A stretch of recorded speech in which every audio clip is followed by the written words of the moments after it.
They, they're doing good. They're going to the zoo today. My wife is Okay. pregnant to she's at 36 weeks now, and so Oh man, um congrats. thank you. I know that's a busy time for you.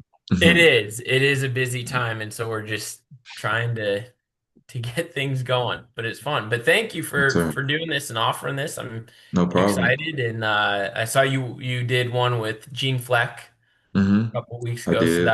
that must have been. She's great. She's awesome. Yeah, it was cool hearing from her and listening to her experience and what she's been able to do. So it's been cool and thank you for taking the time to join and be a Yeah. part of this of what we're building and growing and we really look forward to seeing what you now have to offer with us and so I'll Sure. start out with a Hold couple on. Sorry. icebreakers. I'm sorry, what was that? If my dog goes nuts, sorry, we're It's all good. It's all good. We have not a happy team that that my edits. wife left. All good. So I did some research on you. I did see that you come from a family of coaches and uh, you were a swimmer yourself. So uh, what's one lesson that you got from your dad or you got from your coaches that you carry with you, every day? Yeah, I mean, it has been a long journey and long history of that. Literally been on the pool deck for 39 years now. One of the things my dad's my most influential person in my life with coaching and just the relationships he built with athletes just have spanned decades and is just amazing.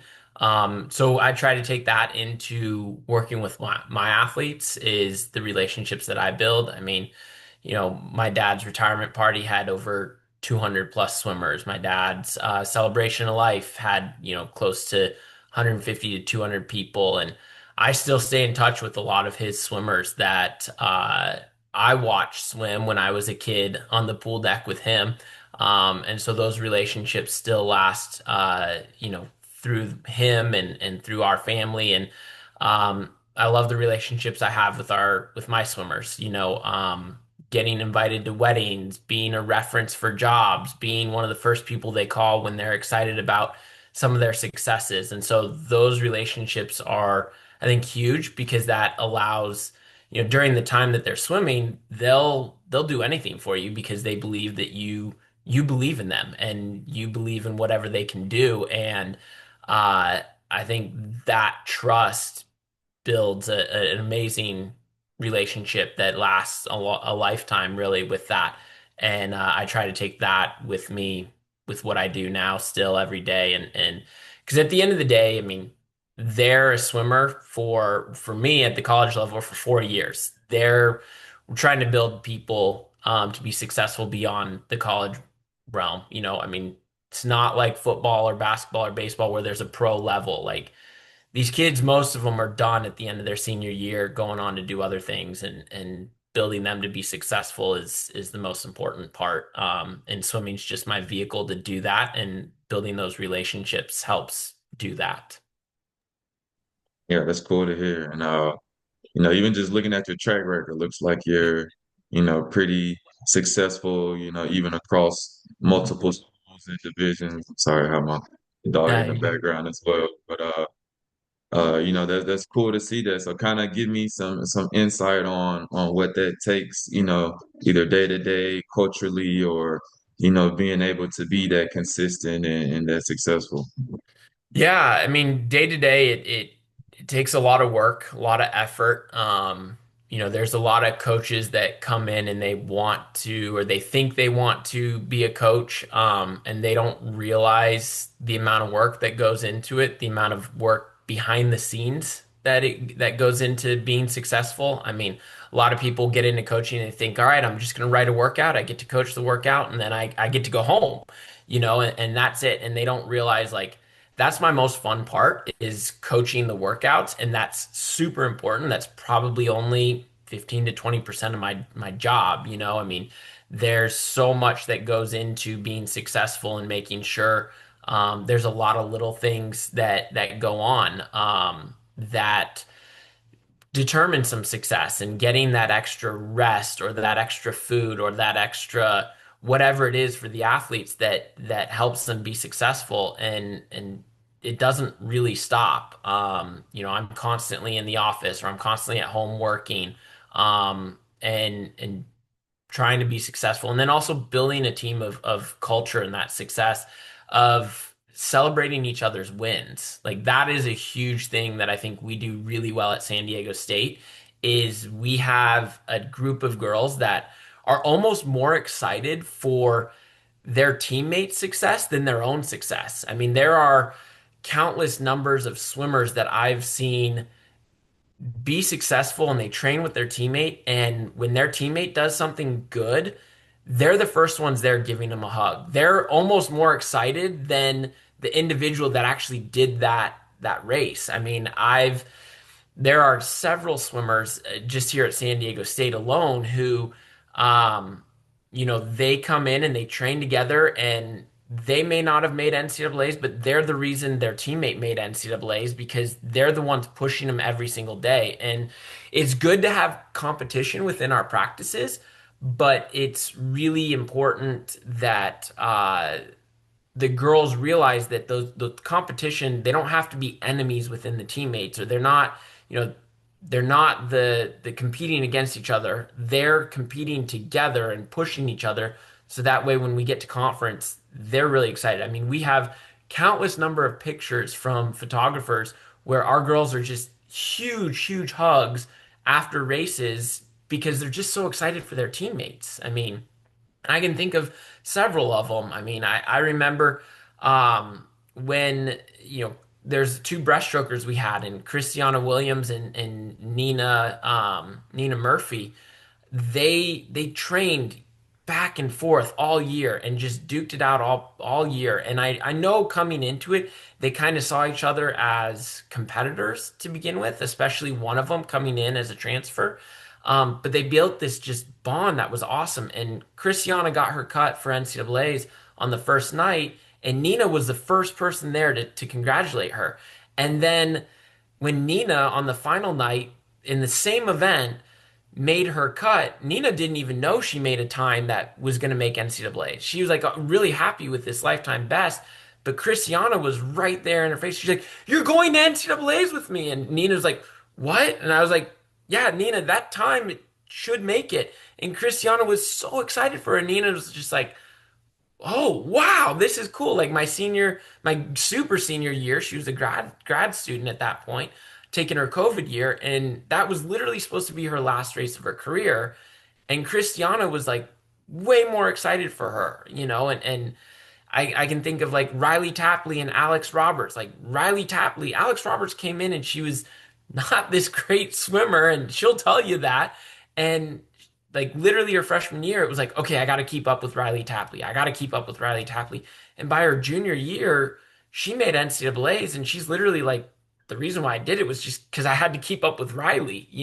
And when she made it, Riley was so excited for her. And so like a team of girls and that are just almost more excited for each other to be successful is a huge cultural boost that I think we carry more so than anyone else, or any team that I've seen. And I'm sure there's teams that have that, don't get me wrong, but like that I think is one thing that for us it's just celebrating each other is huge because yeah, they want to be good and they want to compete and they want that relay spot over someone else or like don't get me wrong, everyone wants to be the star, but if you're not the star, you got to know that you put yourself out there and the star had to do something even special, more special and celebrating it with it because at the end of the day, we all get the championship ring, we all get the win. It just how we get there just depends. All right.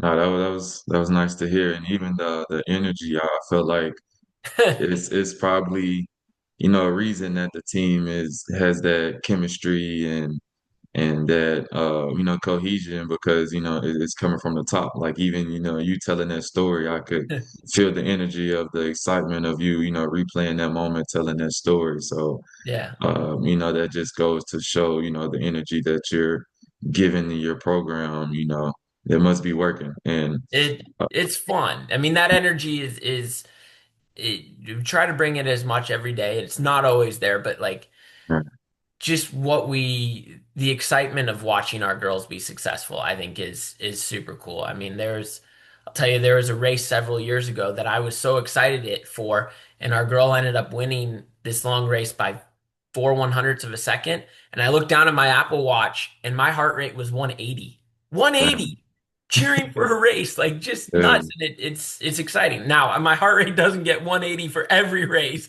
Don't get Mhm. me wrong, but like I mean, watching my heart rate, looking back on my Apple Watch during some of those big meets is pretty funny. So it's a lot of fun. That was good to hear. And then I kind of want to backtrack slightly. I know as soon as we got on the call, we started getting straight into conversation, but Yeah, I did want to formally introduce you to, and then I have a team that edits it so they could, cool. reposition it so it makes it look, nice and good. But Awesome. I figure. yeah, but no, I do appreciate you.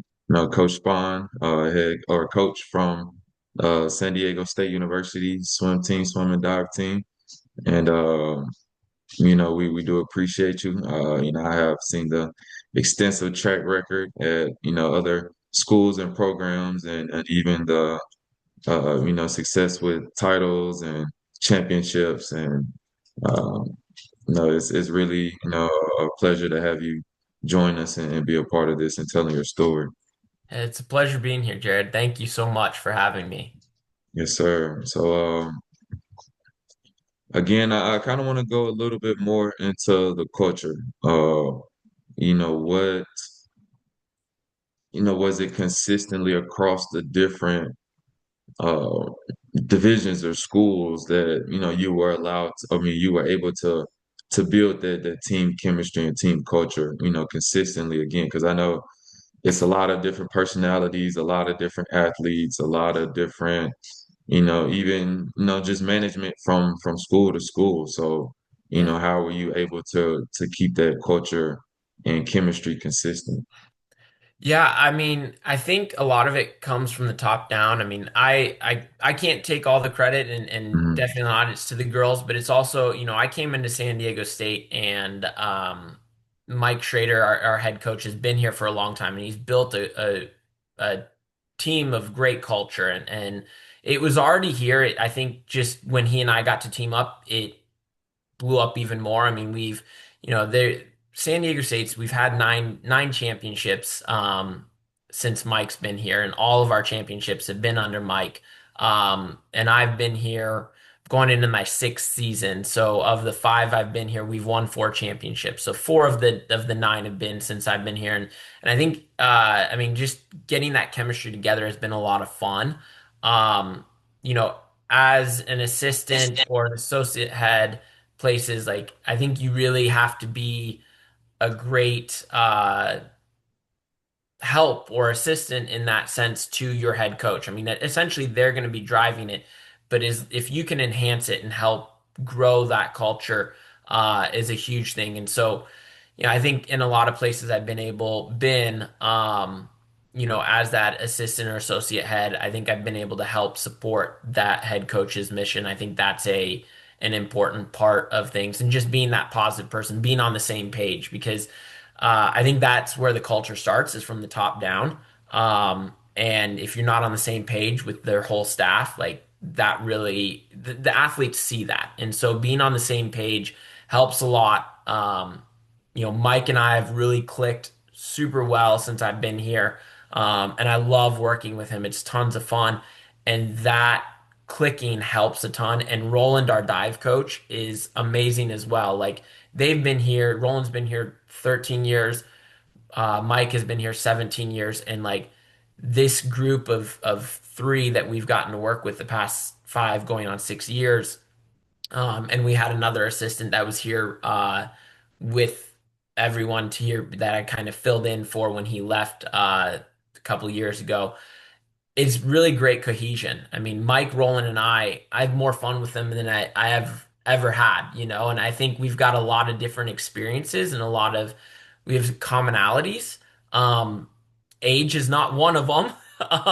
So I think that's what's fun. I think that's something that Mike has told me that I've brought into this is like this new youth and energy, although I'm not that young, I'm almost 40, but I keep them on their toes.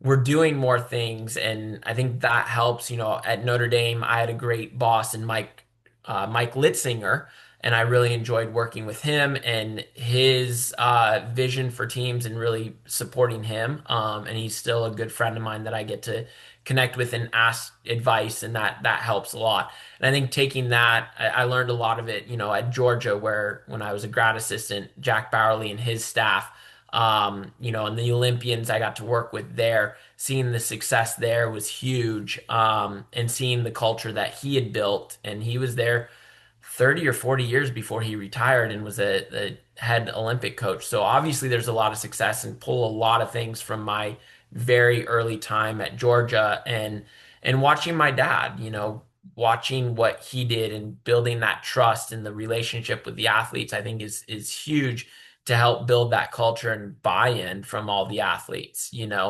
Um, and so those things I think are super huge and bringing it to San Diego State. I mean, we have a lot of fun and I manage our budget to where get a lot of gear for our girls, and girls love gear. Don't get me wrong. Like they do that and it's fun, getting them excited about silly things that kind of help boost things that you wouldn't even think about. Like putting Roland, who only wants to wear black or gray, in a pink shirt or a blue shirt, the girls lose their mind. They're like, "Oh, this is awesome!" And Roland is a grump. He's like, "Oh, I don't want to wear that," But like he humors me and has fun. And again, they're older, and so putting them in a pair of Jordans, like the girls, like, "Oh, Mike, Roland, you're in Jordans. Like this is cool." And then the girls like it's silly, but like they get excited about that stuff. And surprising them with things and yeah, gear isn't all about the culture, but the surprises of different gear and doing things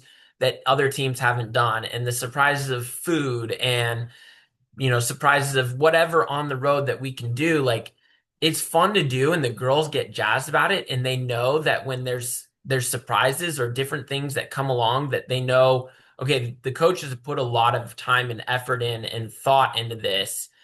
It helps the girls know that we aren't just here just to collect a paycheck. We are here to pour everything into them. And I think that helps build that trust and that excitement. Sounds cool. I know back when I played, we always look forward to getting the gear and getting all the cool stuff. So uh, I can relate to that whenever Yeah. you're It, it's it's really cool, and I mean Mhm. I see a lot of hold on, I don't want the air going off above me because I can't hear. Um I see on social media all these teams, they do these big huge gear drops. And so obviously that's attractive as a recruit because you see like all this massive gear that they get. And like I think our girls come in and they're like our freshmen especially are like excited for that. And then they get a little bit, right? They don't get a ton a big gear drop right at the beginning. And I think our freshmen were kind of like, oh, okay, and then our upperclassmen were like, no, no, no. Joe loves gear. Joe is a girl's dad. Like I've got a little girl that's 3.5. Like he is a girl dad to the T. He's gonna spoil us, pamper us, whatever. Like more gear is coming. And we like to do gear all throughout the year. So like they get like 3 gear drops within the first month and a half, and then they start getting like a gear drop in October and then another little gear drop in November. And then when my wife and I host our Christmas party for the team at our house, we cook with a chili party that is the same recipe that my parents did back in the 80s with their swim team. The girls come over to our house and they get a Christmas present, and that's it, another gear drop. And then they get a gear drop at conference. And so they're constantly looking forward to extra things and little things instead of just, all right, here's your all gear in September and you don't get anything else the rest of the year. Like it keeps them going. It keeps them Right, keeps them excited for things. motivated. It's kind of cool. And it's Mhm. not like, oh, if they don't do well, we're not going to do that. Like they're gonna get it no matter what. But it's something to always to look forward to and be like, oh, what's the new thing, and what are they gonna do? And then it's almost become a tradition of like, oh, what are the coaches' shoes gonna be like at conference? What is the new thing this year at conference for the coaches? And they get into it because they also know they're gonna get a bunch of cool things and fresh things to look great. You look good, feel good, and you're excited to go, They're good. Yeah, and so with you being a little, innovative and on the new side, like I want to ask you a little bit about tech. Like, not familiar with any swim tech, but Yeah. it's I'm intrigued though because I love the sport. Very interested with the sport. So, do you guys use any tech in practice or training to measure different I guess skill sets or abilities? Yeah. Yeah.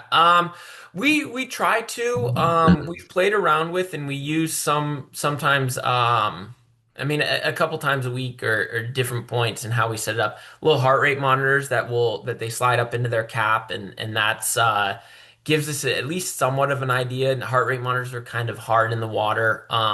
We've got cameras that we'll do. I mean, I used to just take my GoPro and stick it in the water and walk and then transfer it over and show them through that.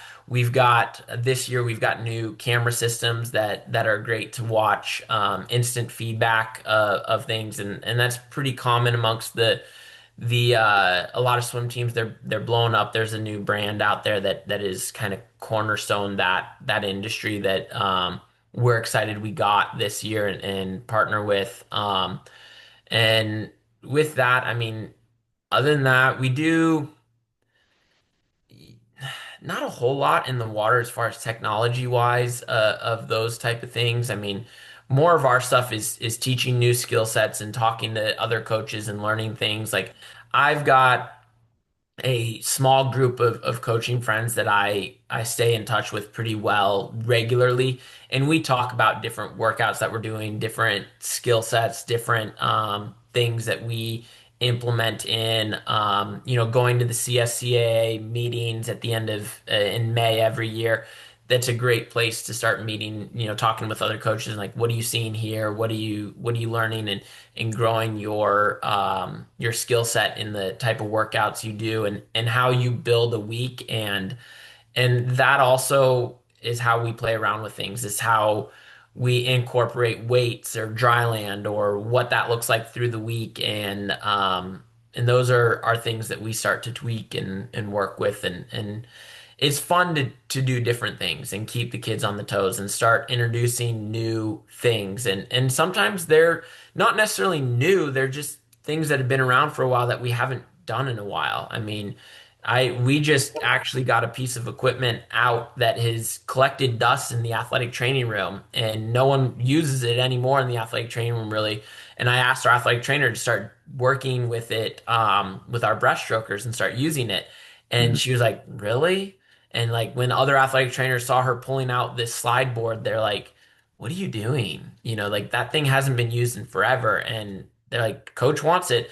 And so the breaststrokers started using it and they're like, "Oh my gosh, I'm super sore." But like they see how it's gonna enhance them. And so like and that's something that's super old that coaches did a long time ago and then they got away from that, you know, I've brought up. I mean, that's one of the nice things, not that I have all the answers, but like most of my mentors are older. Most of because I literally grew up on the pool deck, my mentors are from my dad's generation. And those coaches were hard nosed, long, grueling swim sets and just some different things. And then they started doing some different other things, but they're not necessarily the same coaches of the new generation of like, let's race, let's sprint, let's, all sorts of crazy fun things, which I think work, but I also have a lot of the stuff and stories where, I'll tell a story about watching some Olympian that my dad was coaching, and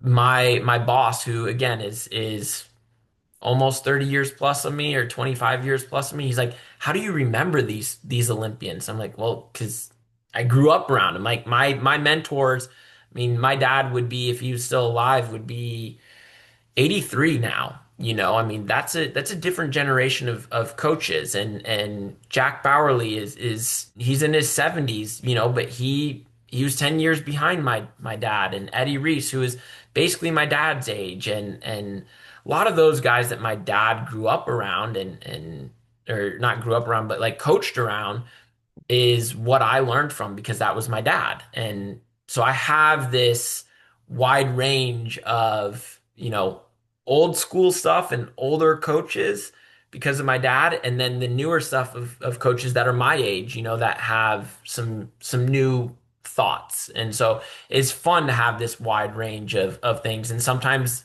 it takes some jogging of the memory. And I love going back. I literally have workout books that my dad wrote from the 80s, Man, and so like the paper is like super brittle, but it sits in my office, and sometimes I'll flip through one of his old workout books and I'm like, oh, what was he doing here? And some of those sets, holy cow, I'm just yeah, like, if I if I gave some of those sets to my swimmers nowadays, they would hate me, yeah. because they're just so long and grueling. But then there's some really cool things that you pick up and pull from it, and literally get to pull some stuff from the 80s or 90s that my dad had, and it's neat. It's fun. Hmm. Yeah, that's interesting. I'm sure that's a special moment too, going through the book and kind of rekindling that energy and that spirit and Yeah. keeping it alive. So I had one of that's my dad's cool to hear. swimmers reach out like 2 weeks ago. In fact, I need to do this now. I need to go look. But he was like, "Hey, I did a 2000 fly for time, which you new to swimming, like 2000 fly, nuts. That's insane. Like one of my kids, if I told my kid to do 1,000 fly, they would be like, no way, or they wouldn't be in. He's like, yeah, your dad made me do a 2000 fly. Do you think you have the time that I did? Because I know he wrote it down in his workout book. And I was like, yeah, let me go back and look. And like if he can give me a year and like a time frame of Uh-huh. when he thinks he did it, I can probably go back and I will find it. But like crazy things. And so some of my dad's former swimmers still ask for that, or like, "Oh, do you have this workout? Like I did this." And yeah, sure, and just pull it up, go to my office, and there's, like I said, I literally probably have 20 or 30 spiral notebooks with rust on the metal spiral and paper, and that's old, and it's fun to look at. Cool. So we'll kind of transition a little bit into recruiting. I won't keep you too long. I know you've Oh, been I'm giving good. some really good information, good valuable experiences. It's really cool to hear. I'm a coach as well, so I'm coaching a younger baseball team. So my I sport is saw that. baseball. Yeah, That's and fun. we've been putting in a lot of time with them. We have a various age groups, so it's very interesting and inspiring, just listening to, different coaches and hearing their story and, what do they do on their day to day and how they go about it, their mindsets and philosophy. So, Yeah, it's extremely appreciated that you're giving your insights and your yeah, experiences and your values. So, of course. thank you again. That's But awesome that you're doing that. That's your son, yeah? so I do have a son. He's not playing though. He's a year and a half. But the Okay. other kids that we're coaching are just athletes that we enjoy mentoring and coaching and teaching the game. That's cool. That's tons of Mhm. fun. I mean, my brother who he's a coach as well. He's 21 years older than me, but he is coaching his one of his best friend's sons and daughters teams. And he's just, I mean, he has no relation to him other than one of his best friends has these kids, and he's like, "Oh, Bob, you want to coach with me?" Yeah, sure. And so like he's coaching Nice. 6-year-old softball and 8-year-old t-ballers baseball and the basketball, and it's fun to do that stuff, and that's really cool, and getting to have your son around is fun. I mean, that's one of my favorite things is having my daughter around when I coach and coming to things. Like that's a huge highlight to her day is like getting to see the swimmers, or she'll FaceTime me. She's like, Dad, where are the swimmers? Show me the swimmers. I'm like, well, I'm not with them right now. Or like she'll FaceTime me in the middle of practice. I'm like, all right, I'll answer it. And hi, Reagan. Hi, Dad, where are the swimmers? Show me the Yeah. swimmers. I have like turned my phone around and in the middle, and the She girl's gets like on the excited. wall, in the middle of set, and I'm like, hey, here's Reagan. They're like, and Yeah. I mean, they love it. Reagan loves it. And I'm like, okay, Reagan, I got to go to practice now. And she's like, okay, Dada, bye, and Mhm. it's fun. And so it's going to be cool. Your son's going to see that and like grow up with that. It's a neat, way to grow up, like I said, I grew up around coaches and watching that, and my daughter's going to do that. And my son, who will be here in a couple weeks, will do that as well. So, That's exciting. I'm really looking forward to that. And yeah, me as well. I'm looking forward to him, being around, growing up, and really seeing what we're doing, what we're building, and yeah, even having him a part of it. That's another part of it. I'm looking forward to. So yeah. it That's should be awesome. fun. All right, so kind of getting into the recruiting. I know you have a lot of knowledge about your sport particularly, or even just college athletics. So what would you say athletes should focus on as a non-negotiable, when looking to play at the next level, as far as collegiately, Division One, and even to the Olympic level? Because I know with swimmers, that's always a goal for them, Yeah. is to reach that Olympic level. So, Yeah. what would you tell athletes that are interested, that they should work on, or that should be a non-negotiable for them? Um, Non-negotiable, I think, is making sure you find a team that you fit in well with, and Mhm. the girls or guys, whatever, whether you're male or female, you get along with your team, and they're going to support you and your goals, and you're going to support them, and you've got a coach that is involved and engaged with you as an athlete. I mean, I look at things and I look at coaches that I would or wouldn't want my daughter to swim for. And I think that's really important. And be involved with the recruiting process. Sometimes parents will just take over it. Like you as an athlete, talk to the other athletes. We encourage our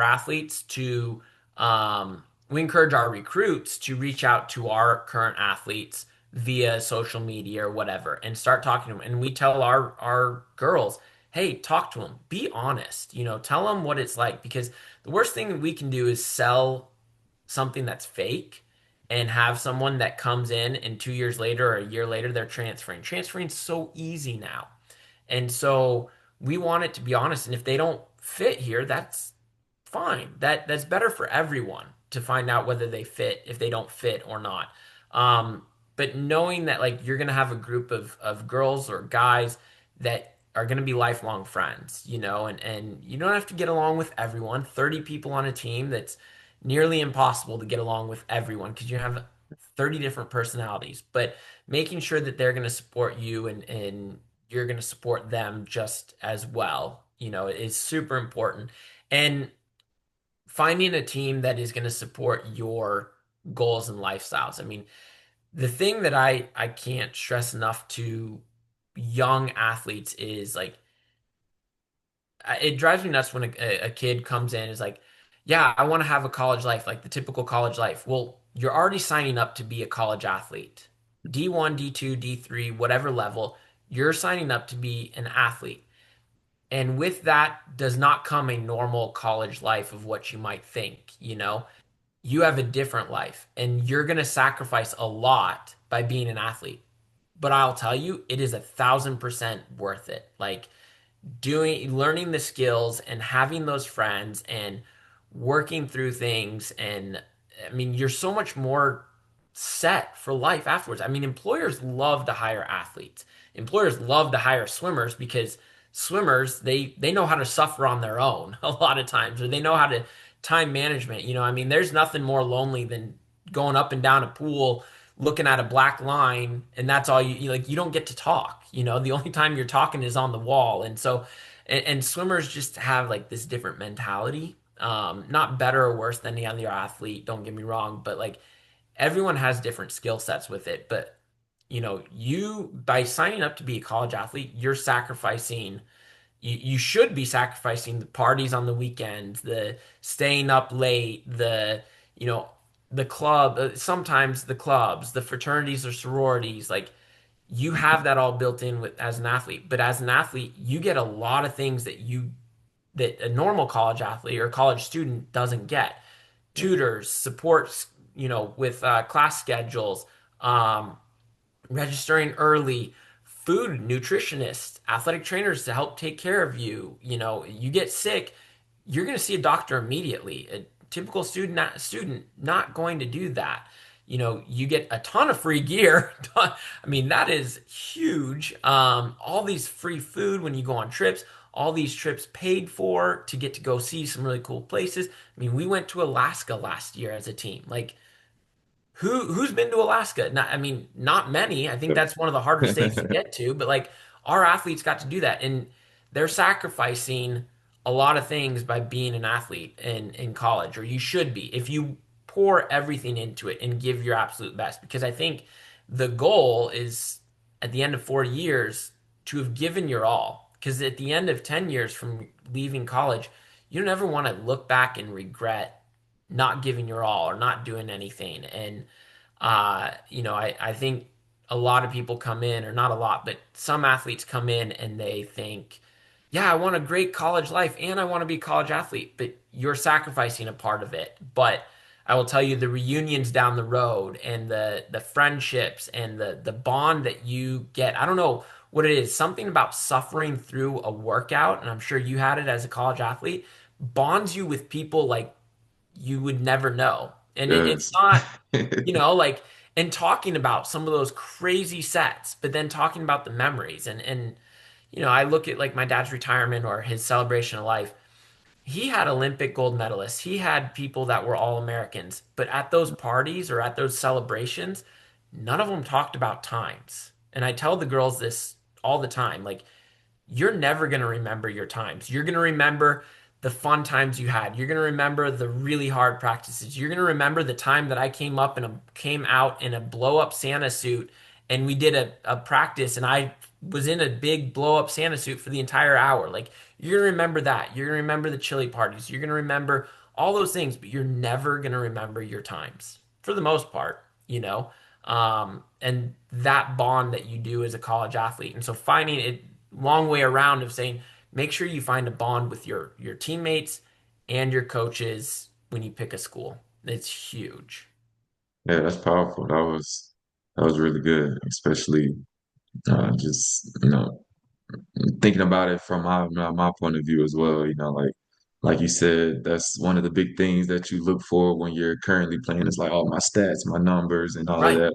But then once you're done, and I graduated 2018, so I think it was a long time, but Yeah. it's not that long ago. But now I just look at the memories, the team camaraderie, like you said, the hard workouts, getting through that. Everybody's laid out on the locker room floor, trying to recover, and then a few days later, we're talking about how we got through it and how hard it was. So Yeah. I could definitely relate to that. Exactly. And I mean, Hmm. I don't remember any of the times that my dad's swimmers went, but I remember the things that they did or the fun things that I remember when they babysat me. Like, Yeah. that's super cool to me when I was a kid. And I have some of my dad's former swimmers that literally are like, "Oh, you remember when we did this when I was babysitting you?" I'm like, "Yeah, I do. That was super Yeah. cool." And like, they're not talking about their times or All right. anything like that. Like, it's the lessons they learned from my dad that was impactful, and that's what I try to impart to my swimmers, and watching them be successful beyond and having that connection, it's pretty cool. Nice. All right. Well, last thing, and yeah. So I know you mentioned your players getting a lot of gear, things like that. So do you guys participate in NIL, or do you guys educate your athletes on NIL, or how do you handle that Yeah. as a program? We try to educate them. I have my own feelings about NIL. I think Mhm. it's interesting. There's athletes that walk around that make more money than every other coach on campus, That's and crazy. that's it really is crazy. Hmm.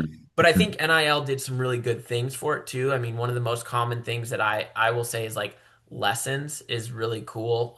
Because before NIL, you couldn't advertise that you're a top tennis player at X school or a top swimmer, and this is why you should use me to give your kids lessons. Like you just Yeah. had to be, yeah, I'm a swim instructor. Well, why should we use you? Well, and you can tell them in person, but couldn't put it on a website or you couldn't advertise. So like I think those things are really good for NIL.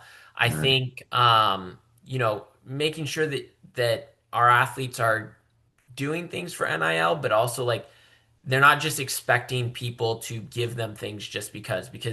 99.9% of the athletes, college athletes out there aren't getting things just because, like most of them, especially at the Olympic level sports, you got to do something for it, and so we try to educate them and give them the tools to use for NIL and to advertise themselves.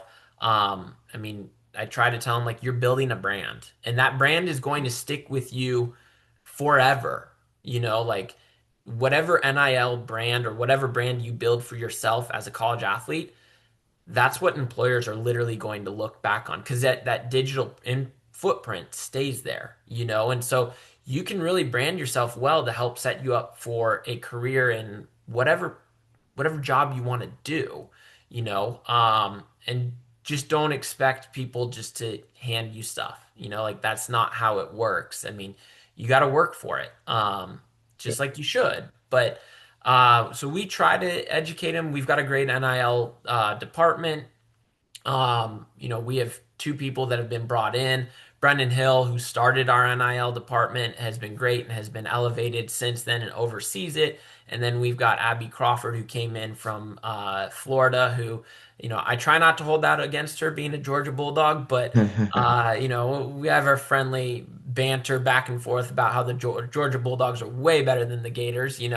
But no, she's come in and brought a lot of cool things that has helped us, and it's been fun. We've got a great restaurant called Broken Yoke on campus who's trying to help out with teams. And I think again, building relationships with those vendors is huge. And that's one of the big things that I've tried to do with our companies that we use, and we get more support because of it. I mean, we've grown our support with Speedo, for example, and they support us immensely. I have a great relationship with our swim shop in town that takes amazing care with us, and I try to funnel everything through them.